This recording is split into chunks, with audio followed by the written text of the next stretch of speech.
By 2053, Black families in America are projected to have a net worth of zero. Not low, not behind, zero.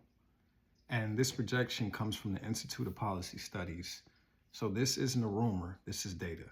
Now, that number didn't, discourage me. It lit a fire in me because I refuse to let that be our story. And if you're watching this, I hope that's what you want as well.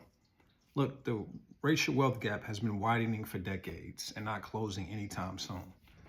And you can't tell me what's not possible. You're listening to a guy who used to sleep on a red line as an alternative to a bedroom.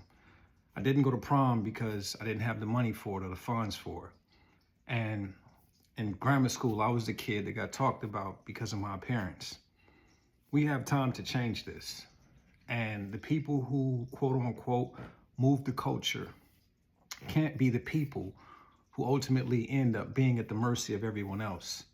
Because if we collectively have a zero net worth, that means we have no power and no leverage in this country. And the old way of doing things no longer work. Black America, it is time for us to wake up and change our habits and the way we do things. Look, you might look at this and say, this is boring. I know. I don't want to sit up here and entertain you with antics and, what moves the algorithm.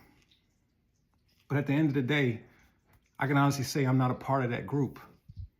So it's time for us to stop being entertained by the things that really aren't providing results for us.